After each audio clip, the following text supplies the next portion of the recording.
He was a troubled young man trying to find his way in the world.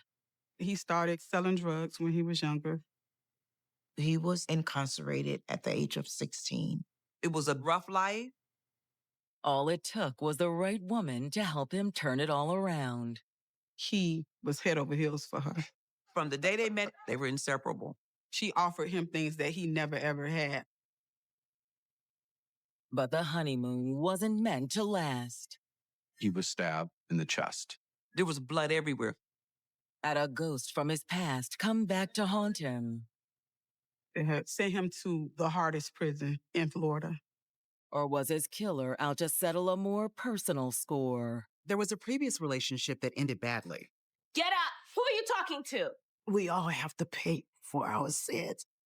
To uncover the truth, detectives will have to sort fact from fiction to catch a killer who's hiding in plain sight. He was across the street looking on the crime scene.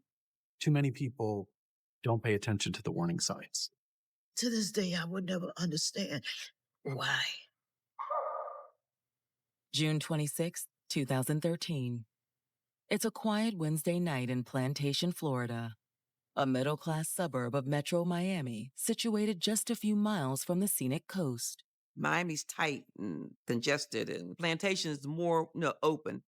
So you can still get that Miami vibe without the Miami congestion. But while most of Plantation's residents are asleep in bed, a local dispatcher is answering an urgent call for help.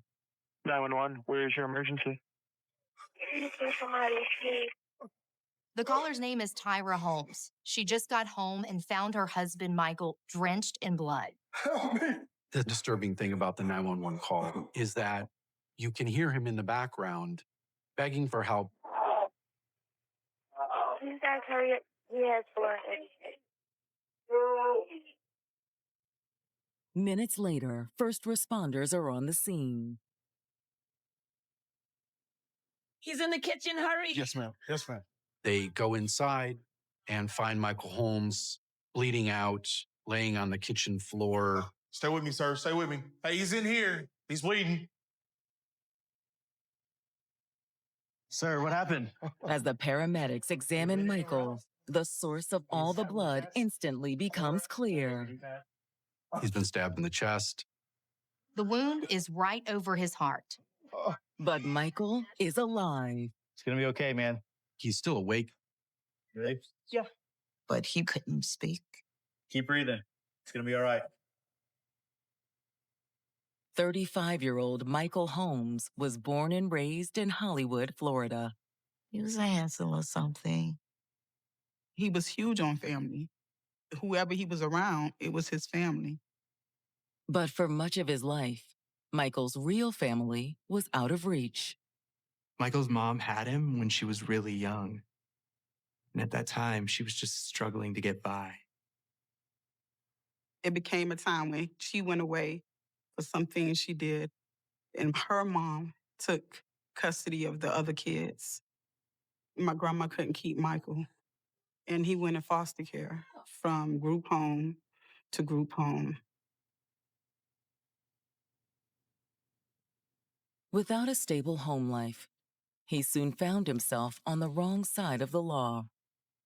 He was selling drugs when he was younger, and he ran into some trouble, ended up going to prison. When he was 16, they waved him over as an adult. For Michael, the experience was eye-opening. They wanted to make an example out of him. They sent him to the hardest prison in Florida. I would go see him like every week, but the things that he endured there, I didn't find out until maybe years later. He vowed that he would never go back to prison again. When he was released in his early 30s, Michael stood by his word. He never went back to prison. He was determined to make a change. When he came home, he always talked about how closer he wanted to be with God, and he knew God brought him this far. Religion wasn't the only thing on Michael's mind, though. He always been the kind of guy that loves women, and they love them back. When he, was falling in love and meeting women and having a good time, he was really behaving like a younger man because he lost so much time being in prison. But there was one woman who stood out from the rest. Hey, how's it going? Hello. My name is Michael. Nice to meet you, Michael. I'm Tyra. Oh, yeah? Where you from? 26-year-old Tyra Griffin was everything Michael had been looking for. She had a lot going for her. She was attractive. She was intelligent. So what do you do? I'm a tech specialist. Tyra also had an impressive career. She was a computer specialist and she really got it going on and she made good money. She worked for an accountant and she had to travel to different places. Well, listen, can I call you sometime? Yes, I'd like that. The young couple soon found themselves in love. He was crazy about her. He really, really was in love. And I was like, bro, you seem real happy. He said, I am. I said, you deserve it. You deserve it. And in 2011, the couple took a big step in their relationship. One Sunday after church, he asked me, he said, Dad, I want to marry Tara. He called me on the phone like, sis, I'm finna get married. They exchanged vows in an intimate ceremony, surrounded by their closest family and friends. He was happy. She seemed happy. And it seemed like she would do whatever was necessary to keep him. The newlyweds quickly settled into married life. Michael and her, they got their own little place. And dreamed of having a big family of their own. He always wanted kids. Like he was the best uncle to my nieces and nephews and my kids.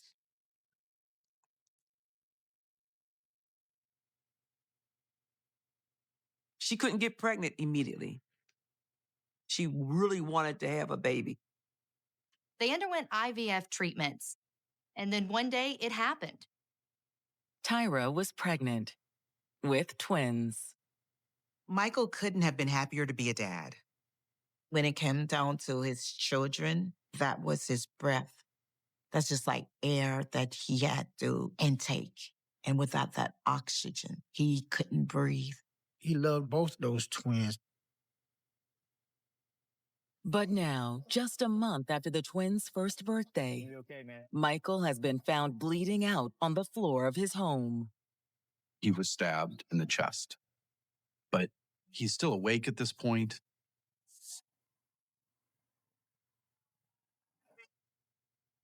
The EMTs were trying to stop the bleeding. They got him to an ambulance and rushed him to the nearest hospital. But they're already too late. He was alive all the way to the hospital, bleeding, but he was bleeding out. The doctor couldn't save my child. Michael Holmes died at 12:32 a.m. in the hospital, and the case was assigned to the homicide unit. Homicide. After serving more than a decade in prison, Michael Holmes had a new lease on life. He wanted to do the right things. He was searching for God.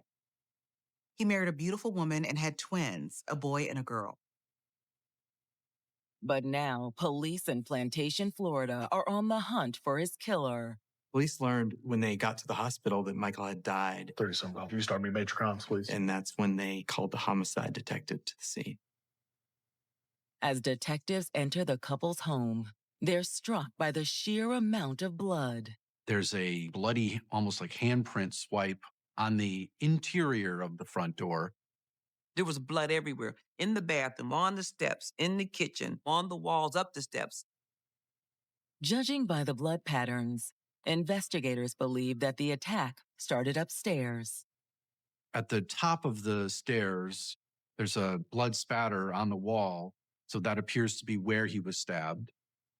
From there, the trail of blood leads downstairs. There was a clear path. The blood started at the top of the staircase and went down to the first floor. There's a pool of blood, literally, around where his body was. Detectives find a potential clue near where Michael had collapsed. There's a number of kitchen utensils scattered about, and that's odd. Why are there so many utensils, including several kitchen knives, forks, spoons? One of those knives is sitting on the kitchen countertop, and the blade is covered in blood. Have police found their murder weapon? It looks like someone came in, dumped the silverware out, grabbed a knife, and then stabbed Michael in the chest. Excuse me. The baggage, please. Thank you. Investigators are hopeful that the knife contains some kind of DNA or fingerprints. For now, detectives shift their attention to their only witness, Michael's wife, Tyra. The twins were with a babysitter, so Tyra was alone when she found Michael. Responding officers had taken her from the scene down to the station to get her formal statement. After she arrives, detectives bag her clothes from the crime scene in order to preserve any evidence. But when detectives sit down with her, Tyra only has one question on her mind. Is Michael okay? Sorry, Mrs. Holmes. Michael didn't make it. At that point, Tyra broke down. She had fully expected him to recover. It doesn't make any sense. Who would do this?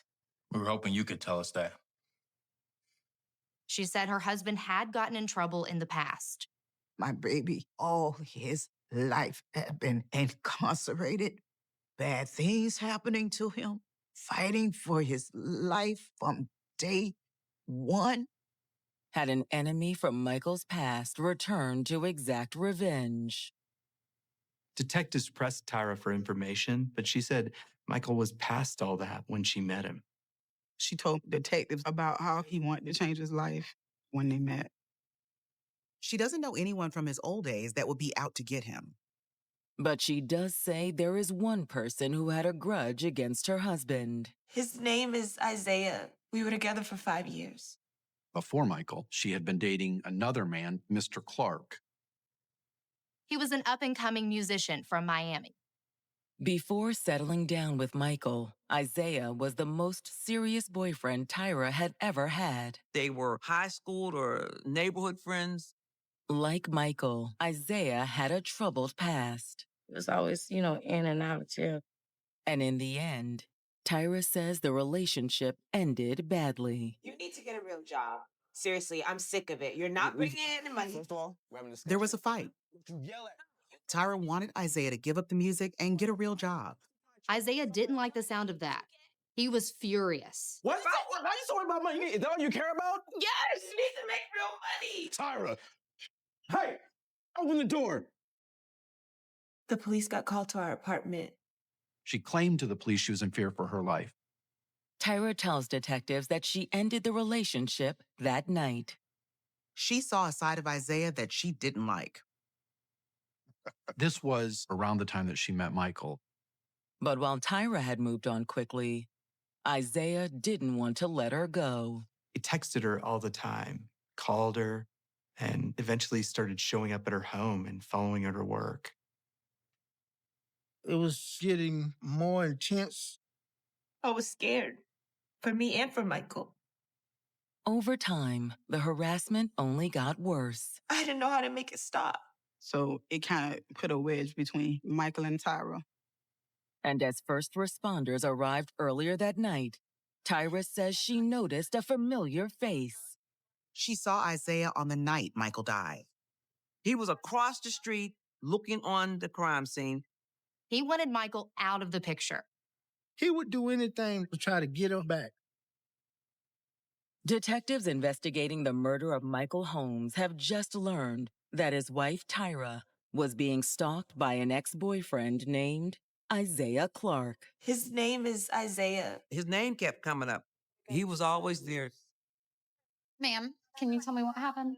Tyra told police that she saw Isaiah standing across the street shortly after Michael was stabbed. He was not even half a block away from the crime scene. Their sights now set on Isaiah Clark. Detectives look into Tyra's claims. They searched through police records and were actually able to confirm everything Tyra said about him. In October of 2009, police had responded to a domestic disturbance at Tyra and Isaiah's house. Yes? It's safe. You can come out. Tyra opted not to press charges at the time, but investigators know that if these type of domestic issues aren't dealt with, they can escalate pretty quickly. The evidence from the crime scene also lines up with a crime of passion. Isaiah hated Michael taking Tyra away from him, so the motive was definitely there. If this was a robbery or a jailhouse grudge, you would expect the murderer might use a gun, but the fact that Michael was killed with a knife, it really suggests that this was a lot more personal. For detectives, it all adds up to one thing. They needed to speak to Isaiah Clark. After releasing Tyra, they bring Isaiah in for a formal interview. Right off the bat, he's defensive. Clearly, he does not want to be there. Why am I here? Michael Holmes is dead. What's that got to do with me? He doesn't exactly seem upset to hear Michael was murdered. He basically says good riddance. It sounds like you didn't like him very much. Nothing personal. He just wasn't right for Tyra. But Isaiah tells detectives that he'd always kept his opinions to himself. He said he never had any problems with Michael. There was no animosity between the two of them. Only met him once or twice, but we were cool. Michael was not confrontational or violent or aggressive with him, as sometimes you see with people who are jealous. When investigators confront him with Tyra's accusations, Isaiah is stunned. Stalking. What are you talking about? She told us you were following her. For Isaiah, this seems to be coming out of left field. He told detectives he wasn't stalking Tyra. He lived up the block, and they would run into each other once in a while, but that was it. What were you doing outside of her apartment last night? I heard the sirens. I want to see what was going on. According to Isaiah, investigators have the story all wrong. She's a liar. That's why I ended things in the first place. You ended things. He says he wasn't stalking Tyra. He wasn't obsessed with her. In fact, he says he doesn't want to get back together with her. She didn't break up with him. He broke up with her. Isaiah tells police that he was the one who ended their relationship after he caught Tyra cheating on him. He found texts on her phone from her boss at the accounting firm, Tom Adams. He knew exactly what was going on. That's what he and Tyra were fighting about on the night police were called to their apartment. Hey, what are you doing? Give me my phone back. Isaiah wanted to call Tom and confront him about the affair, but Tyra wouldn't let him have her phone. Why are you going through my stuff? Are you serious right now? That's when the situation escalated. What is that? That's nothing. You take some other man as nothing? No. That way it is? Tell me right now. No, you're not. No, you're not. Hey! Open the door. She said it wasn't happening. But I knew better. After that night, Isaiah was finished with Tyra. A few weeks later, she had moved on too. She met Michael and forgot all about Isaiah. But Isaiah says that she kept seeing her other man. She was in some form of relationship with Mr. Adams. At the time that she was dating Michael, Micah didn't know all this stuff was going on. And according to Isaiah, Tyra never left her secret lover, even after she tied the knot with Michael. They'd had a relationship for years, even while she was married. Isaiah had actually seen her out on a date with Tom earlier that week. Detectives in Plantation, Florida have just been told that the wife of their murder victim was involved with another man. Isaiah Clark claimed that Tyra was sleeping with her boss, Tom Adams. she was simultaneously having this illicit relationship, this affair with Mr. Adams for many years, even while she had been dating Michael. But is Isaiah telling the truth? Obviously, if Isaiah committed this murder, he has every reason to point the blame elsewhere. His alibi doesn't help much either. Isaiah told detectives he was home alone the night Michael was killed. And aside from checking out what was going on up the street, he didn't go anywhere or see anyone. There's no way for them to know if he's telling the truth. But if Isaiah is right, that means Tyra is lying. She never mentioned Tom or any sort of marital troubles in her interview, and that's a big red flag. Did Tom stab Michael, and is she trying to protect him? Free to go. To see if there is any truth to Isaiah's claims, detectives reach out to Michael's family for more information. The family says, yes, we know who Tom Adams is. Tyra's worked for him for quite a while. Tom Adams was a friend of Tyra's for many years. He had been to family events with her. Tyra and Tom knew each other way before my brother. Like he's been in the family for quite some time. But Michael's sister Gigi says that Tyra and Tom seemed closer than work colleagues turned friends. Tyra and Tom had a different kind of relationship. Her friend gave me a little background. Gigi tells detectives that Tyra's friend and former roommate, Monica, might know more. At one point, she had lived with them for almost a year. If anyone would know Tyra's secrets, it was Monica. According to Monica, the story Tyra and Tom tell everyone about their relationship is a lie. Monica is very forthcoming. She says there was definitely something more going on between Tyra and Tom. They didn't meet at the accounting firm. They never even worked together. Then how did they meet? Through an escort service. Tar was an escort, and she worked in Miami, Hollywood, Pompano, wherever. They first met in 2008 on a website. That's where she would advertise. She had been doing this for over 20 years. By the time she married Michael, Tyra had left her side hustle behind. But she'd always stayed in touch with Tom. And her friend says the reason was clear. She wanted the money. I mean, he was bankrolling everything. He gave her a car. He gave her thousands of dollars a month. He was the one that was expending her lifestyle, paying $3,000 for the townhome they lived in. That wasn't all Tom was paying for either. He would take Tyra to the casino and he would pay for the gambling. He also apparently would pay for them to go on trips. I couldn't believe the amount of money this man was spending on Tyra. Tom even footed the bill for Tyra's IVF treatments. Mr. Adams paid more than $20,000 for Tyra to have in vitro fertilization procedures after she had met Michael. That's how she had the twins. Detectives can't believe what they're hearing. You have Tyra acting like she's mother of the year, and in reality, she's running off to Vegas with her sugar daddy. What did Michael think about all that? He had no idea. As far as Michael knew, Tom was just Tyra's boss and a good friend. But Monica says that Tyra's reckless behavior had still caused problems in her marriage. She observed Michael arguing with Tyra one day about the fact that she gambled too much and went to casinos too much. He was getting suspicious about where all the money was coming from. After their interview with Tyra's friend, detectives believe that Isaiah was telling the truth. Tyra was laying a false trail of breadcrumbs to lead detectives to her ex-boyfriend. Detectives now have to figure out if she was trying to protect herself or trying to protect Tom. To find out, detectives bring Tom Adams down to the station. My impression of Mr. Adams is that he was in love with Tyra Holmes. Tyra and I have been together for years. Did you know she was married? It wasn't even a real marriage. What he had been told by Tyra is that she had married a man solely for his visa, so he did not understand that there was an actual relationship.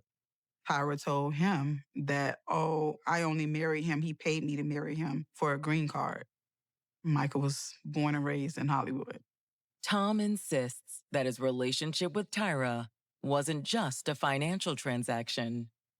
She had lied to him about the fact that she was actually married to Michael and that this was a real relationship, that she had led Mr. Adams to believe that she didn't have a relationship, that instead she was in some way interested in some form of relationship with Mr. Adams. When police ask Tom where he was on the night of the murder, his response catches them off guard. I was at home watching the twins. Tyra's twins? Yeah. But that's not all Tom says. Okay, so we hooked up. She said she had to run an errand, and she left me with the twins. Perhaps most disturbing was that on the night of the 26th, she had apparently had sex with him when she dropped off the children at his house. And this was right before Tyra went home to Michael. She was like that the whole time, just fake. She had so successfully manipulated so many people. Police in Plantation, Florida have learned that Tyra Holmes was having sex with another man hours before her husband Michael was murdered. It wasn't even a real marriage. Tyra told everybody Tom Adams was her boss. He was actually her lover.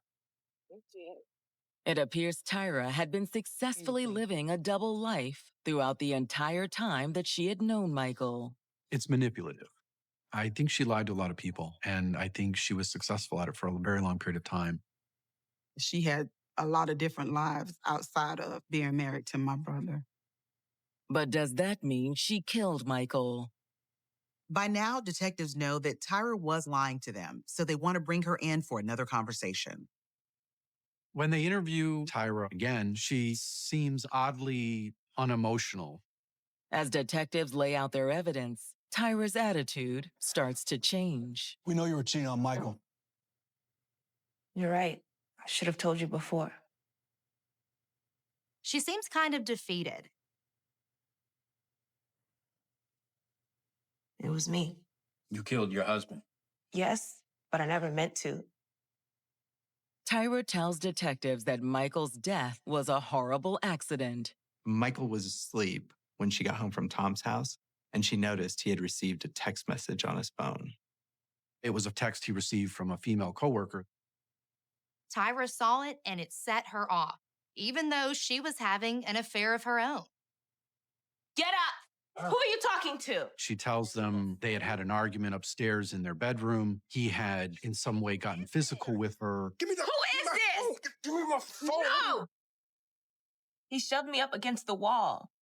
And according to Tyra, it wasn't the first time Michael had been violent with her.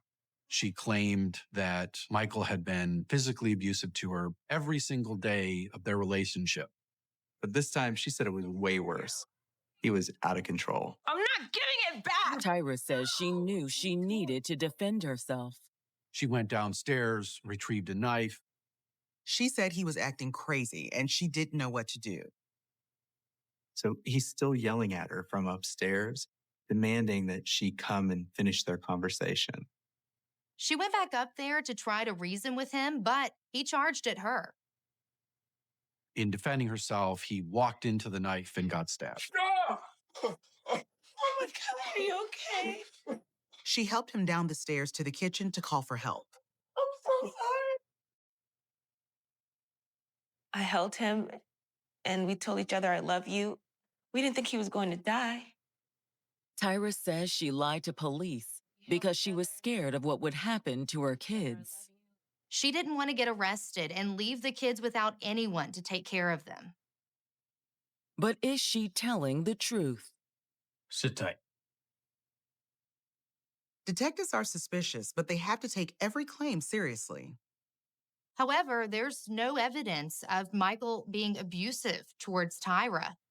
No police reports, no criminal records, nothing. She claimed that she had told her mother, her former boyfriend, and her best friend about this abuse by Michael.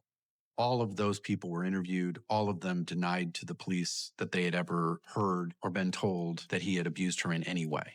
Other aspects of Tyra's story don't hold up well under closer scrutiny either.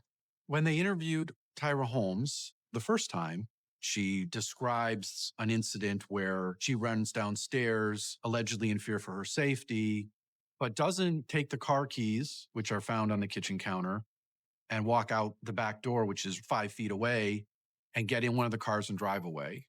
She doesn't pick up the phone, which was on the kitchen counter, that she ultimately calls 911 with. Instead, she selects a relatively sturdy, small steak knife and goes back upstairs. So that's not making sense. Tyra's account doesn't add up with the evidence at the crime scene either. There's nothing in the bedroom consistent with her claim that she was physically assaulted. The bedroom is not in disarray. There's no damage. Nothing's been knocked over.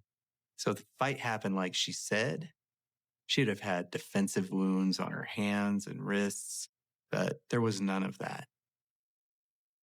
Michael's family also rejects the allegations of domestic abuse as ludicrous. I know him. I've seen when he's gotten upset. He's kind of like me with that. He'll walk away. She tried to say there was self-defense or, she was a battered woman or something. When she said that, that's when I knew everything was a lie because, she was too much in control to be battered by anyone. I just find it hard to believe that he actually was abusive to her. If I'm being abused, there's no way I'm going to wake you up out of your sleep to start an argument. There's no way. Hello. In fact, they tell detectives that Tyra was the abusive one in the relationship. Whoever told you that told you a lie. Friends and family described a woman who was controlling of Michael. He couldn't leave. He couldn't go anywhere. That's how controlling she was. However, none of it proves that Tyra is a murderer. So to charge someone with murder, you have to show intent and you have to show premeditation. And as suspicious as it all looks, Tyra says it was an accident. But when Michael's autopsy report comes in, it says something else entirely. The medical examiner who examined Michael tells us that the steak knife pierced his chest in a downward motion right to left. This is consistent with somebody stabbing another person in that kind of downward motion. That directly contradicts Tyra's claim that she was holding the knife straight out in front of her when Michael walked into it. Who are you talking to? Which means Michael's death was no accident. It was murder. The knife went 4 inches into his chest, so she stabbed it all the way in. She literally wanted him to die. Let's talk about this. This is not an act of self-defense. Oh my God. Tyra Holmes told detectives that she only stabbed her husband to protect herself. He shoved me up against the wall. She claimed Michael was abusive and he was coming for her. She told detectives that she never meant to hurt him. But the evidence says otherwise. Tyra says Michael accidentally ran into her knife, but the autopsy shows that she intentionally stabbed him. Michael was a 35-year-old man in good physical shape with strong pectoral muscles. It would not have been possible for this steak knife to simply pierce through his chest wall, through the muscle, into the pericardium sac around his heart. Wait, let's listen. And actually pierce his heart itself. Back in the interrogation room, detectives lay out their evidence. At first, Tyra tries to stick to her story. We know you stabbed Michael on purpose. What are you talking about? She believed that she could explain how she used self-defense and how she was the victim. I had no choice. But as she's pressed harder by detectives, the details start to unravel. Why'd you go back up those stairs? If she was in fear for her life, which is her claim, then why wouldn't you call 911? Why wouldn't you take the car keys, go get in a car and drive away? These were options that she had. She was grasping for straws because her first story didn't hit. Tyra had every opportunity to walk away from the situation. But that's not what she did. She instead chose to walk upstairs with the steak knife. He was standing at the top of the stairs. Who are you talking to? Nobody. It's just a co-worker, okay? You're lying. Baby, listen. And he was like, come on, baby, I don't want to argue. I don't want to fight. Tell me Not who. like that. Let's talk Who about are you this. talking Baby, to? listen. And then when she gets to the top of the stairs, stabs him. What do you do? Baby, listen. Listen. We can talk about this. She plunges the knife into Michael's chest all the way up to the handle. Oh! Oh! Oh! Tyra maintains that she acted in self-defense. Investigators insist otherwise. She waited 10 minutes while her husband lay there bleeding to death. The blood's just pumping out of him, and she's not helping him. Instead, Tyra seemed determined not to help her husband. He attempted to leave the front door, and she would not let him. That's why there's that blood smear on the front door, and instead directed him back to the kitchen, where he then collapsed on the floor and bled out. She literally wanted him to die. Now Tyra has no choice but to face the facts. She said so many different stories about how it actually happened, but it didn't measure up with the evidence. So finally, she told the truth. Tyra ultimately admits that she had every intention of harming Michael when she walked up those stairs. I wanted him to pay. Mrs. Holmes, you're under arrest. Stand up, please. Hands behind your back. At the end of the interview, detectives placed Tyra under arrest for the murder of her husband, Michael Holmes. I was relieved. We were real happy about that. And on October 25th, 2017, her trial is set to begin. The state's theory of the case is that Tyra Holmes, from the time that she ran downstairs and grabbed all those knives, intended to go back upstairs and stab Michael Holmes. And if that was her intent, then her intent equates to first-degree murder. But moments before the proceedings get underway, Tyra's attorney reaches out to the prosecution. We're in the courtroom, and I was approached by Tyra Holmes' defense attorney and asked for the first time if the state would allow her to plead to the court to second-degree murder. When you plead open, what we mean by that is that you just simply plead guilty and there's no promises by anyone as to what sentence the judge might give you. The prosecution confers with Michael's family. We discussed the fact that if we did go to trial, would we prevail on first-degree murder? She was going to present her self-defense argument again, and the reality is you never know what a jury will do. It's a risk Michael's loved ones aren't willing to take. They wanted us to agree to the plea bargain to second-degree murder. The judge asks, what do you think I should give her for sentence? And when Michael's mother said 30 years to life, she said, well, that's what she's going to get. The sentence is a relief, but no amount of punishment can ever undo the pain Tyra has inflicted. Tyra didn't express no type of remorse in court. She didn't say anything about she was sorry. It's so senseless. There's no indication Michael had been cheating on Tyra, whereas she had been with another man since the day they met. But even from prison, Tyra continues to twist the knife into Michael's family. Last thing I heard Tyra tell me in the courtroom, I would never see my grandchildren again. Sure enough, she got them adopted by her mother. The last time I saw my niece and nephew was December 17th, 2013. They got my grandchildren took from me the same time she took my son. I wish I knew them. Wish I knew it. The Holmes family still has hope for the future. They'll come and find me one day.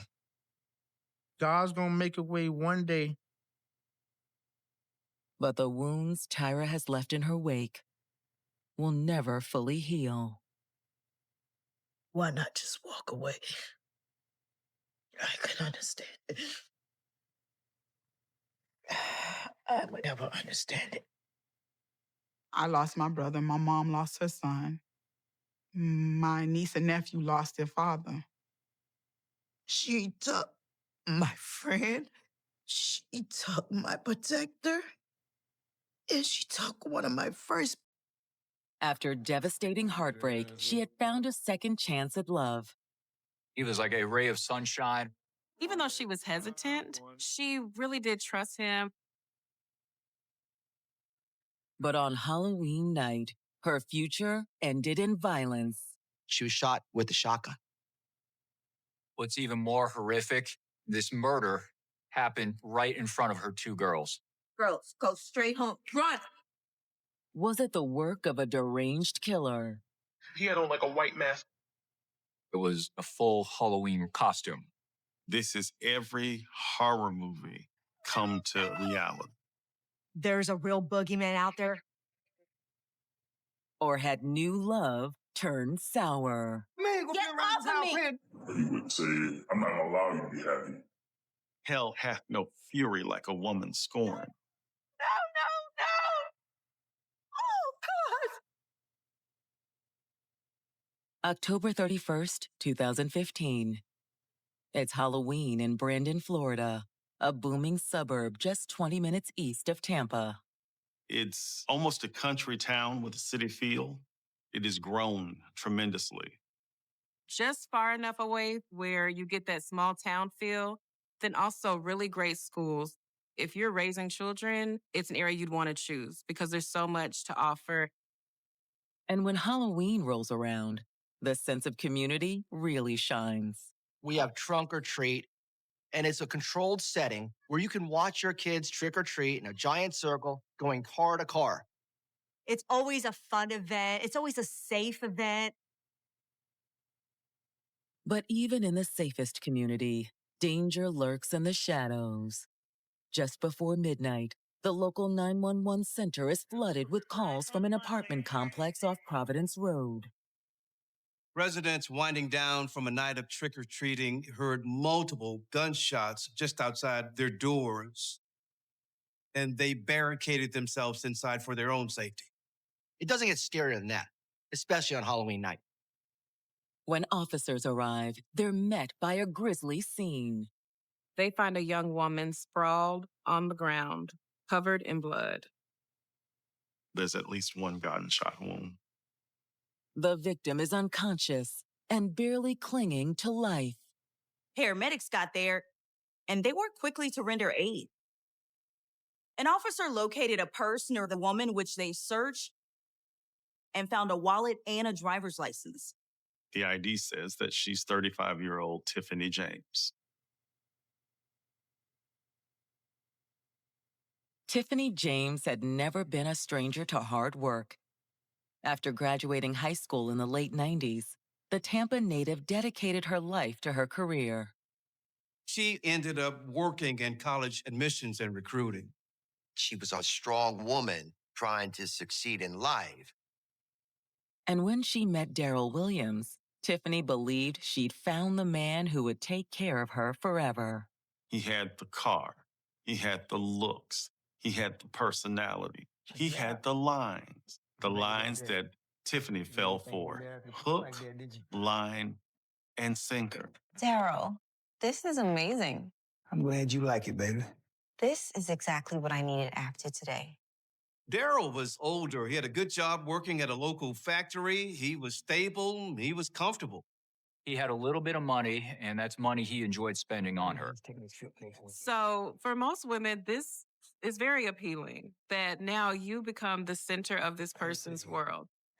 And he really did shower her with love. Daryl said all the right things, including, I want you to be mine. Thank you. And they started talking about a family. They ended up moving in together, and to her joy, she found out that she was pregnant. Tiffany was happier than she'd ever been before. Soon, Tiffany and Daryl were raising twin daughters. Tiffany really was enjoying the life that she and Daryl were building together. But after nearly a decade together, Tiffany began to suspect that Daryl was stepping out on her. It turns out that Daryl was quite the ladies' man. For Tiffany, this was tragic. She was a strong woman, and so she left. She moved in with her mom for a bit, and then she ended up moving to Brandon, Florida. Tiffany believed Brandon was the perfect Tampa area suburb to raise her daughters. She was on her own, and she and her girls were now living in an apartment off Providence Road. Everything that she did was connected to her love for her children. Anybody that knew Tiffany knew that these children were her world. Tiffany focused on her girls and her career and put her love life on hold. That's why it came as a complete surprise when Tiffany fell for her friend, 38-year-old Vernon Hall. Late summer 2015, she ends up connecting with a friend. They'd known each other for quite a few years. And over time, that friendship became something more. The girls are finally asleep. You are so good with them. Man, they make me happy. You make me happy too. You mean so much to us, Vernon. She watched how he interacted with the girls. He loved the girls like they were his own. Over the next 3 months, the future was looking bright for Tiffany and her girls. Tiffany had made a very comfortable home for her and her daughters and Brandon, and she was looking forward to where her relationship was going with Vernon. And on October 31st, 2015, Tiffany, Vernon, and the girls all went out trunk-or-treating together. She was very excited. She wanted to give her girls a taste of the suburban dream life. It was supposed to be a great night for the family. One at a time. Instead, after a flurry of calls reporting shots fired at Tiffany's apartment complex, Halloween night has taken a horrific turn. The police find Tiffany covered in blood on a neighbor's doorstep. As paramedics rush Tiffany to the hospital, police turn their attention to her neighbor, who says she saw the whole thing. I was sitting on my couch and I heard a bang and the door flew open. And I ran to the door and the woman was laying on the ground and the male was pointing the shotgun down at her. When the neighbor saw the gun, she quickly tried to find shelter herself. And I slammed the door and I was holding on to the door. Unfortunately, the neighbor can't identify the shooter. She said she couldn't see his face. He had on like a white mask. Nearly 2 years after splitting up with the father of her children, Tiffany James thought she had found happiness with a new man. Vernon treated her like a princess. She was extremely happy. She really is enjoying spending time with Vernon. And as a family on Halloween night, they all decide to go trick-or-treating together. But the night ends with Tiffany sprawled on her neighbor's doorstep, bleeding from a massive gunshot wound. Her injuries appeared consistent with 2 gunshot blasts at close range, one in the back and one in the face. It makes it a much more horrific scene when someone is shot with a shotgun. It was a horrific, bloody mess.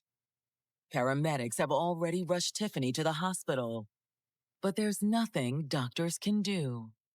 The damage was just too extensive and she was declared dead upon arrival. Now it's up to detectives with the Hillsborough County Sheriff's Office to find her killer. The police get some luck. A nearby neighbor who was witness to this. She told police she heard a bang. Her door flew open and she saw Tiffany lying just feet away from her door. According to her neighbor, the real shock was the man standing over Tiffany with a gun. Describe him for me. How tall do you think he was? He looked probably like 5'6", 5'7". He wasn't very, very tall. And he was probably like medium built. He wasn't bulky. And he had on like a long black costume. And then he had on like a white mask. I don't remember like the details of the mask, but I know it was a white mask. This is the thing that horror movies is made of. Did he say anything to the woman? No, he didn't say nothing. What do you hear? When the door kind of opened, it was like she was yelling. It was like, no, no, like that, like a yell kind of thing. She hears Tiffany's last words.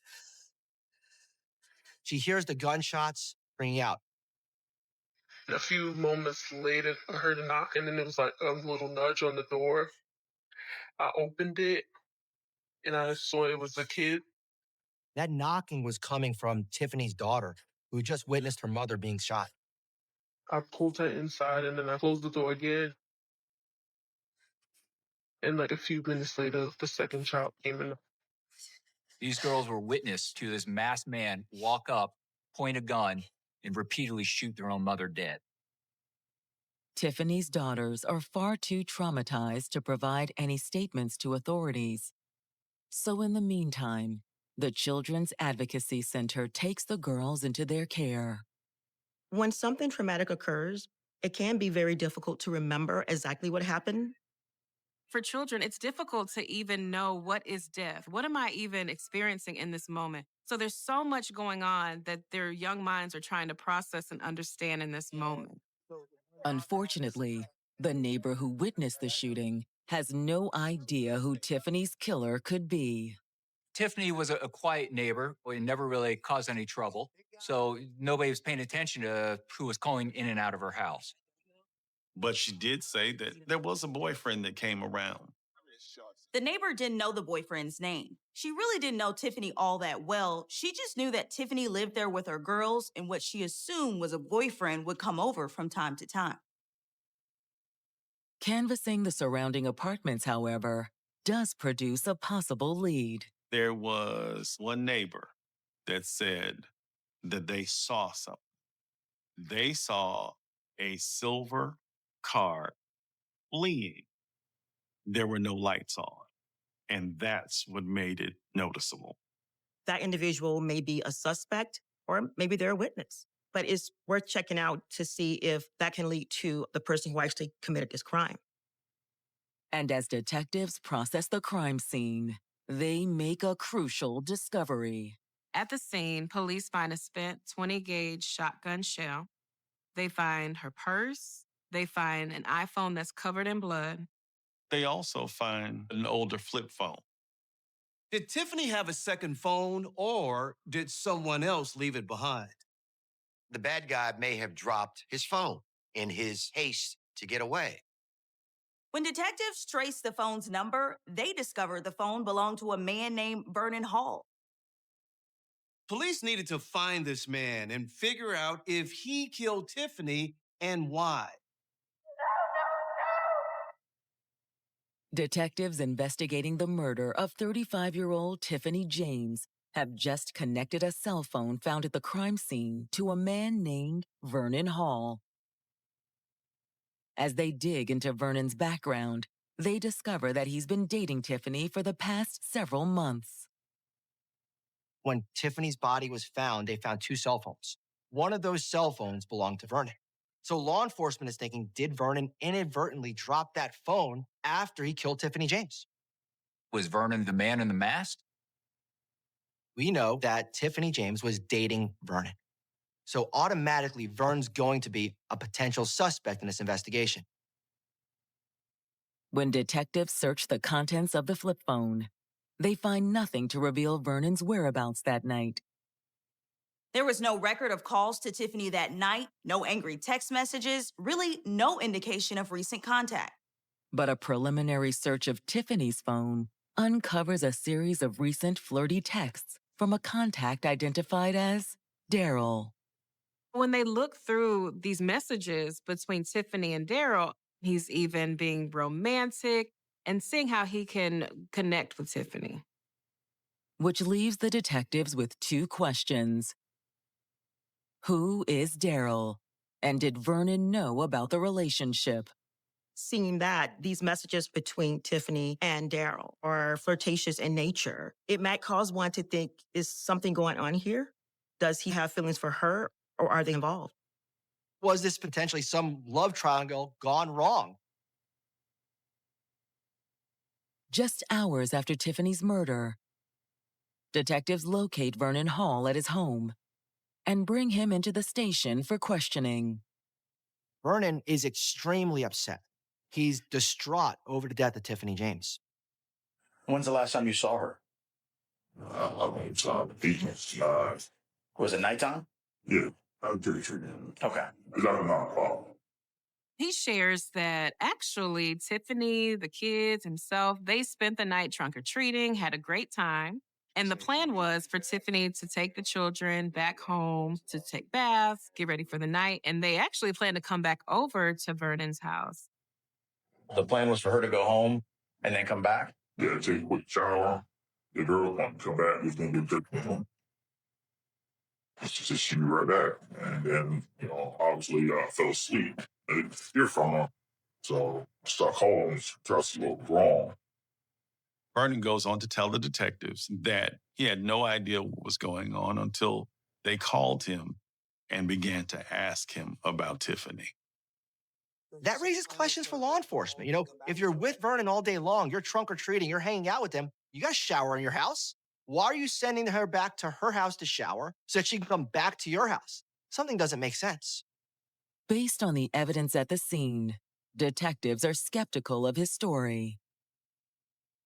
They asked Vernon, why was your old flip phone at the scene? I gave this to Tiffany. According to Vernon, it was an old flip phone that he's had for years, and he just gave it to Tiffany. Vernon claimed that Tiffany had been using it before she got her new phone. Despite pressure from detectives, Vernon maintains that he would never hurt Tiffany or her girls. Vernon swore he had nothing to do with Tiffany's murder. He said it was a good relationship, that they really were falling for each other. He makes it clear that they have been dating a few months and they really don't have any issues. It's in that honeymoon stage of their relationship. So how could they suspect him of killing the woman that he loved? That's when Vernon shifts the blame to another man in Tiffany's life. Do you know of any issues that she's had with anybody else? Yes. Her kid's father. Her kid's father, you know what his name is?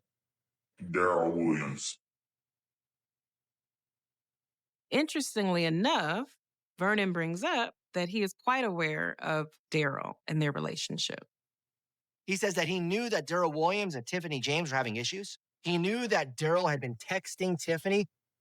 She also had issues as far as crazy text messages where he would say, I'm not allowing him to be happy. Before you be happy, I'll do X, Y, Z. I realized kind of what I'm dealing with. Okay. And when you say kind of what you're dealing with, you're saying because he was hostile towards her? Is that what you're trying to say? Yes. He also tells detectives about a strange incident that occurred just days earlier. Vernon shares with the detectives that a few days prior to the murder, he felt as if someone was following them. And what kind of vehicle is that? A Yukon GMC. Not sure if it's a Denali or not. All black, dark, 10. Could you see who was driving it? Could not, because the one was way too dark. He said, now, while he couldn't get a look at the driver, he did see one thing. And it had a Dixon mask hanging on the rear mirror. You say Jason mask, you mean the old hockey goalie style mask? Yes. Now, law enforcement, the wheels are turning. They hadn't told Vernon anything about Tiffany's killer wearing a mask up until that point. How would he know that? Is Vernon attempting to throw detectives off his trail? Or had he caught a glimpse of Tiffany's killer? He really may have had concerns for his own safety or Tiffany's safety. Vernon did seem genuine in his statement to police, so they decided to focus on vetting his story about Daryl. It will only make sense that detectives would look into Daryl. He was sending threatening text messages. They have kids together, so there could possibly be a motive. When detectives pull Daryl's criminal record, their suspicion grows. Daryl Williams wasn't a stranger to the criminal justice system. He had done at least 3 years in prison for an attempted robbery charge. In addition, Daryl Williams had other crimes in the past. He was accused of drug charges. He had a racketeering charge that was eventually dropped. And he had multiple domestic violence injunctions filed against him. He had a tendency to be hot-headed, to be violent. Detectives make tracking him down to question him about his relationship with Tiffany James their top priority. Daryl, however, is MIA. They've tried calling him multiple times. They've tried going by his last known residence. They are trying to contact anyone who may know where Daryl is or has any information about Daryl. Detectives soon learn that Daryl is dating a woman named Carolyn Strickland. Daryl may have had involvement in this, so maybe she knows. Maybe he told her something. Detectives got Carolyn's address, and they found her at home. Can I help you? We're looking for Daryl Williams. He's not here right now. Unfortunately, Daryl wasn't there. She actually does not know where Daryl is. When was the last time you saw Daryl? He stayed over Halloween night, left the next morning to go to work around 7 a.m. Without even prompting her, Carolyn alibis Daryl out. She told detectives that he had spent Halloween night with her and they had been home all night. She claims Daryl was sleeping next to her the entire night. Hillsborough County detectives searching for Daryl Williams have discovered that his new girlfriend, Carolyn Strickland, can vouch for his whereabouts the night Tiffany James was murdered. Carolyn says that Daryl was with her and asleep during the time of the murder. He was with you all night? Yes. Per Carolyn, there's no way Daryl could have done anything violent towards Tiffany. Detectives ask Carolyn to come down to the station for a formal statement, and she agrees. But just understand, this is voluntary. If you don't want to talk to me, you can stand up right now, walk out that door. I just want to make sure we're clear on that. Yes, sir. Carolyn willingly talks to the detectives. Well, let's go back to Halloween night. If I remember correctly, you said that he was at your house before you got there, correct? Yes. Carolyn says that when she got home on Halloween night, there was Daryl, that it was around 8:30. What did you guys do? When I went home, when I got in the house and we sat on the porch for a little bit, it was trick or treat. She went in the house and she got them something to drink. They were handing out candy, they were having beer, watching trick-or-treaters. According to Carolyn, she and Daryl sat outside until 10:30 p.m. She says that Daryl got tired and tapped out. He went to sleep. But Carolyn admits that she wasn't home with Daryl all night. After saying that he didn't leave, she later reveals that she left. My son had called. He had went out with some friends. It was late, and so I had to pick him up. But she says they didn't come straight home. What'd you guys do? We went to Steak and Shake because my mom had called. She wanted food. Did you go anywhere else other than those places? No, sir. They get home around 12:30. Carolyn's timeline immediately raises red flags about Daryl's whereabouts during the time Tiffany was killed. While Carolyn was out picking up her son and getting him food, Daryl had approximately 2 hours of just being alone. Was there enough time for Daryl to leave, put on his costume, go confront Tiffany, all goes bad, and he still gets back home in time?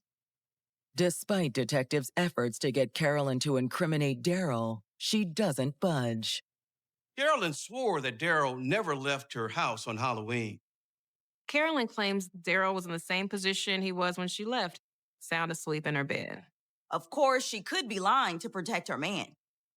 But detectives believe there may be another reason for Carolyn's defense.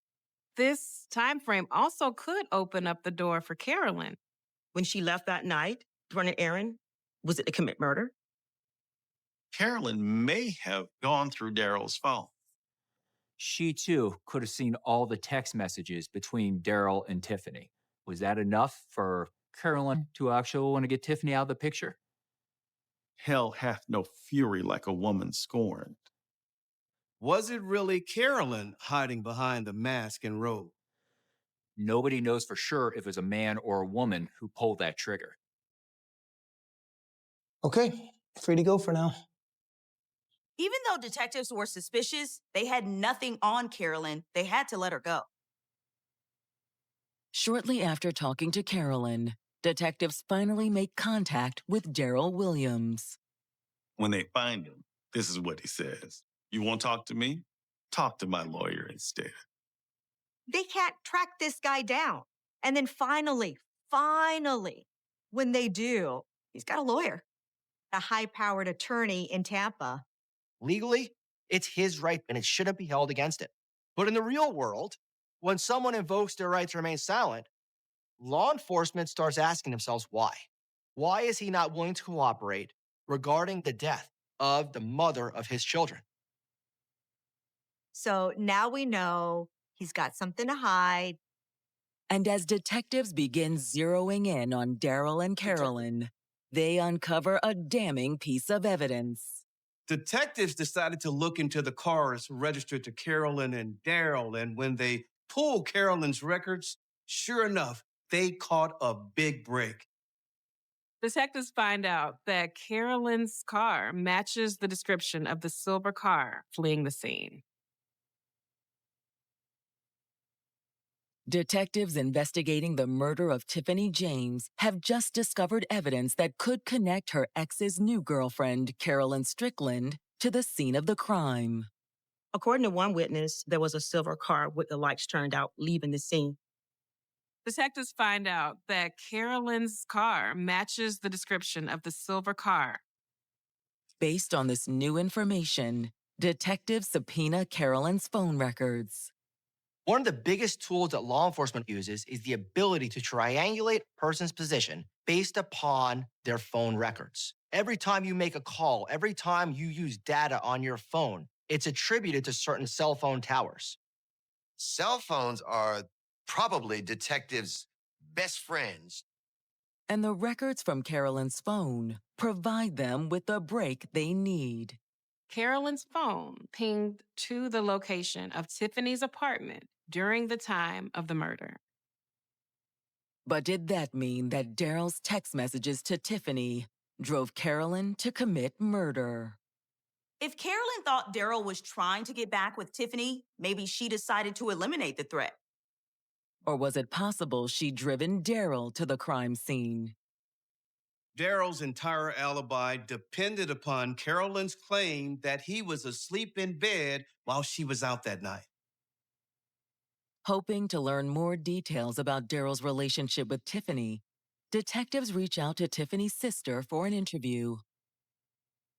She reveals that they had extremely passionate relationship.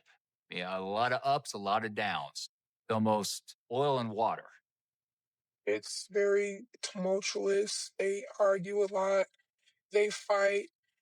I've witnessed, him, be volatile, out of, pocket. She says that in one instance, she was forced to intervene. Take care of your kids. So what? You ain't gonna Get be around off this of house me. playing nothing around. He had her hemmed up against the wall, and I tried to kind of break him up. I'm gonna call the police. The abuse went beyond physical abuse. He also emotionally was abusive and manipulated her. Adding more fuel to the fire, Daryl had just recently gone to family law court in an attempt to get sole custody of his daughters. When you think about domestic violence relationships, even after the relationship has ended, you may see the individual try to regain power and control. It's not unusual if that individual actually start trying to get custody of the kids by saying that the mother is incompetent to raise the kids on her own. Police started suspecting, is this a possible custody disagreement gone bad? Public records and police records show that both Daryl and Tiffany had put out injunctions or protective orders against each other in the past. She was saying, he's stalking me, he's threatening me. He turned around and asked for a restraining order himself. It went back and forth. This is really commonplace when it comes to abuse, because again, this is a way to manipulate. So if fingers are pointed towards the abuser is going to point the finger back to the abused. And so this really speaks again to that cycle of violence. Did Daryl take the cycle of violence to a deadly conclusion? For the moment, detectives don't have the proof they need to convict him. Police still couldn't place him at the crime scene or put the gun in his hands. We have a shooter who's wearing a mask with no real identification. Pulling Daryl's phone records proves to be a dead end, too. After obtaining Daryl's phone record, it indicates that he was at Carolyn's house all night. But that doesn't rule out the possibility that Daryl was at Tiffany's. Maybe he was smart enough to leave his phone at home. Detectives believe they have a witness who may be able to place him at the scene. From Carolyn's phone records, they're pretty sure that she was at Tiffany's apartment that night. But when detectives bring Carolyn in for another round of questioning, she stands firm. And she had denied. They do turn the pressure up. They're asking her things like, do you also want to go down for murder with Daryl? You know it's time. Deep inside you, you know it's time. What happened? Mm. Oh, Jesus. You ready? I feel like I'm letting him down. I just don't want to get twisted up. You feel like you're letting me down now? Silence is what lets me down. I know you're there. I know you're driving them. Oh, I know you are. You see, listen, we have your car speeding away from the crime scene. We have these phone records that placed you there. So she's nervous. She's scared. I just don't know why. I need you to tell me why. What happened? She has a choice now. She has a choice to become a suspect or a cooperating government witness. Backed into a corner, Carolyn finally breaks. She completely backtracks on her first story. Carolyn admitted that Daryl wasn't asleep when she left the house that night. She claimed that Daryl forced her to take him to Tiffany's so he could confront her about the ongoing custody battle. She never expected him to shoot Tiffany. She just thought he was going to scare her. Instead, she drove Daryl to murder his ex. And you actually saw him pull the trigger and heard the first shot. Yes, sir. Oh, God! Carolyn Strickland has just implicated her boyfriend, Daryl Williams, in the murder of his ex-girlfriend, Tiffany James, on Halloween night, 2015. You actually witnessed Daryl aiming the firearm. Yes, sir. Carolyn actually confessed that she was at the scene. She drove Daryl to Tiffany's apartment.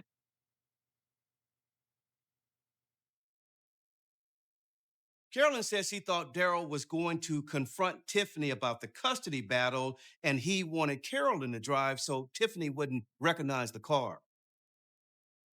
They got to Tiffany's apartment before midnight on Halloween night. Like a hunter watching their prey, Carolyn told the detectives that they saw Tiffany drive up and park her car. She goes on to tell the detectives that she saw Daryl pull the gun. Upon seeing that, she freaked. Daryl, this is a bad idea. Let's just go.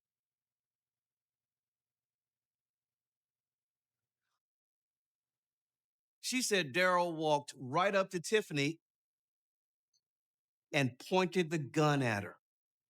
Oh, God!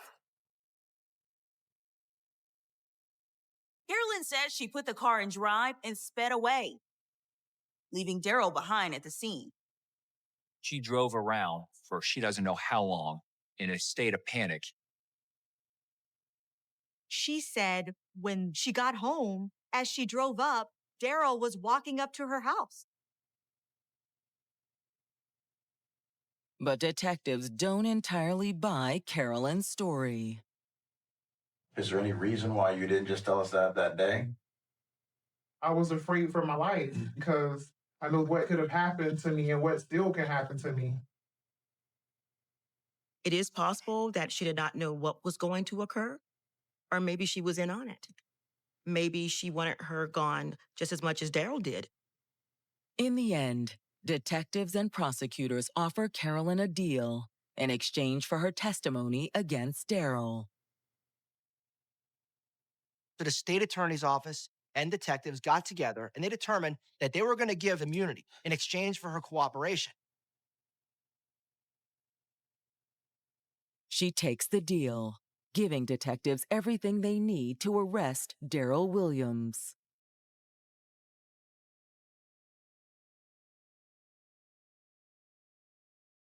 On November 24th, they secure a warrant. Yo, what's up? Daryl Williams? Yes, I'm here. They find Daryl. You're under arrest for the murder of Tiffany James. They take him into custody. What's this crap, man? That's the mother of my kids. I don't know. Man, y'all got this all wrong, man. That's my baby's mom. When detectives bring Daryl in, he refuses to cooperate. Daryl was charged with first-degree murder. As prosecutors prepare for trial, they use physical evidence as well as witness testimony to piece together what happened on Halloween.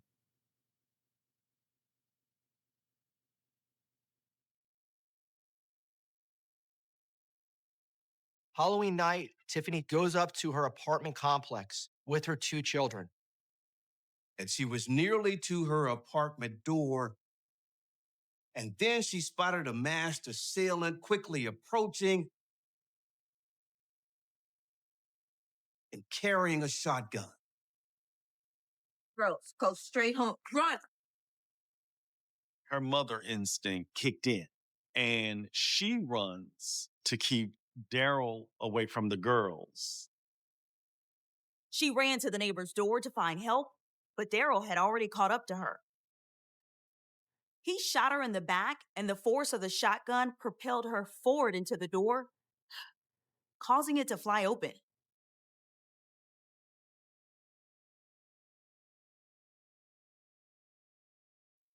As Daryl took aim again, Tiffany rolled over to face him. He stood over her while she lay there bleeding, pleading for her life.